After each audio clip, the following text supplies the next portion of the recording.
Ibu Kota Nusantara adalah sebuah proyek ambisius yang dirancang untuk menjadi cerminan kemajuan dan harapan bagi bangsa Indonesia. Lebih dari sekedar pusat pemerintahan, IKN juga didesain dengan visi transformatif.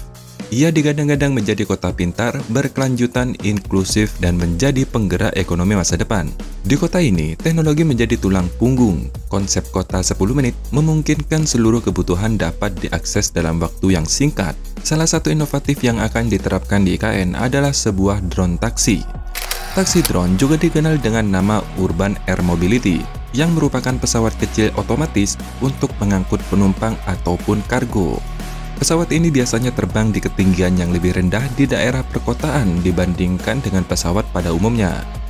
Kerjasama otorita IKN dan Hyundai Motor Group telah ditandatangani sejak 14 November 2022 yang lalu. Uji coba drone taksi akan dijadwalkan pada tahun ini atau tahun 2024, sebelum Hari Kemerdekaan Indonesia ke-79, sekaligus menandakan era baru mobilitas yang cerdas dan ramah lingkungan khususnya di Indonesia. Samarinda dan Balikpapan adalah kota yang menjadi pionir dalam era baru transportasi. Bandara APT Pranoto terpilih sebagai lokasi uji coba taksi terbang dari Hyundai, yang kelak akan menjadi bagian dari sistem transportasi publik di Ibu Kota Nusantara.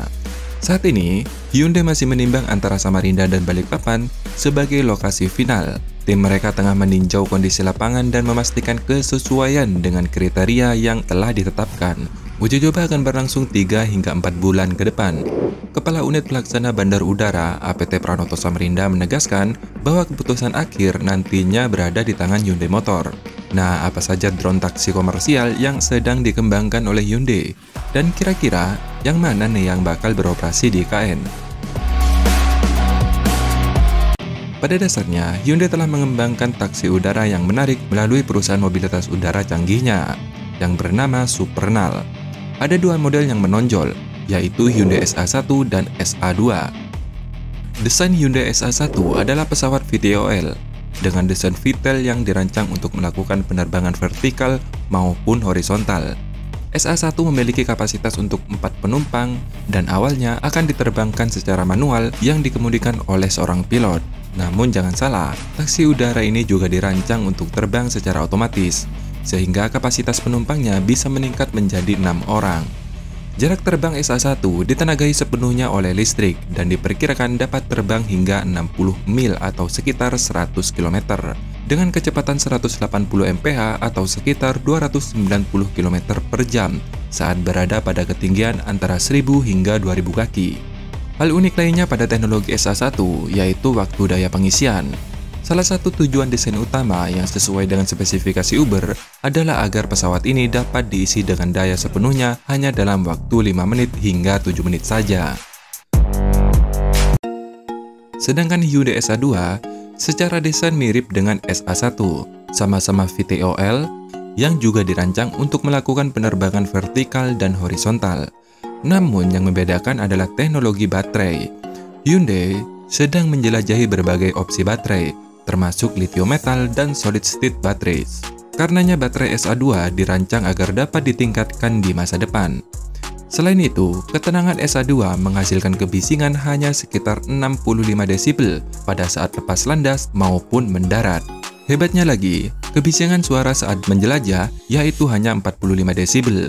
Ini setara dengan kebisingan mesin cuci piring saat lepas landas dan lebih rendah saat jelajah. Selain itu, kelebihan lainnya yang dimiliki adalah redundansi kontrol dan powertrain. Seperti pesawat lainnya, SA2 memiliki redundansi yang kuat untuk sistem kontrol dan powertrain, sehingga meningkatkan kehandalan dan keamanan bagi para penumpang. SA2 juga memiliki daya jelajah yang lebih jauh, hingga 250 km, atau 2,5 kali lipat dari SA1. Dari sisi konfigurasi, juga lebih unggul dari SA1, yang bisa membawa 6 penumpang sekaligus dalam waktu bersamaan. Jika melihat konsep mobilitas masa depan Hyundai yang telah dipamerkan di Mobility Exhibition Center, maka kemungkinan besar yang akan digunakan di IKN adalah Hyundai tipe SA1 yang masih menggunakan pilot dan bisa mengangkut 4 penumpang. Tapi tenang saja, meskipun masih menggunakan pilot, namun SA1 juga dirancang untuk sistem otonomus atau otomatis yang nantinya bisa terbang secara otomatis tanpa pilot. Nah, sekarang tergantung infrastruktur. Apakah IKN nantinya bisa menyediakan atau enggak? Ya, tanyakan pada rumput yang bergoyang.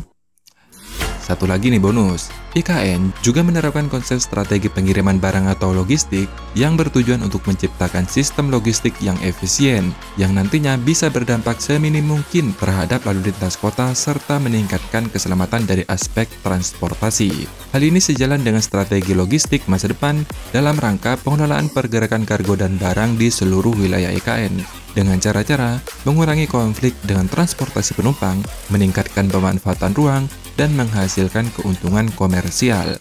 Untuk pengiriman barang yang bobotnya ringan, Hyundai sudah bisa dan sudah ada sejak tahun 2017 yang lalu. Nah, untuk logistik yang jumlahnya besar, Hyundai Motor Company telah membuat konsep kendaraan niaga yang unik dengan nama trailer drone. Nah, trailer ini bertenaga ramah lingkungan, yaitu tenaga hidrogen, dan bisa dioperasikan tanpa awak atau otonomus. Dengan tangki penuh hidrogen, trailer drone diklaim akan punya daya jarak jelajah lebih dari 1000 km. Jadi, ini lebih efisien dibandingkan kendaraan kontainer yang saat ini digunakan. Selain itu, desain trailer drone yang memakai e-bogie punya bentuk unik, layaknya roda penggerak tanpa kabin untuk pengemudi. Oleh karena itu, bisa bermanuver di tempat sempit karena menggunakan dua e-bogies di depan dan di belakang. Kemudian, e-bogie juga bisa digunakan untuk keperluan lain, bukan cuma membawa kontainer. Misalnya, e-bogie bisa digunakan untuk transportasi kargo, konstruksi, damkar, bahkan rescue. Soal desain, Hyundai memang tak main-main idenya. Kontainer canggih ini bisa menjadi solusi di masa yang akan datang untuk kendaraan niaga yang efisien, dan tentunya dilengkapi dengan teknologi tanpa awak atau otonomus. Sampai di sini informasinya, sampai jumpa di video berikutnya. Dadah.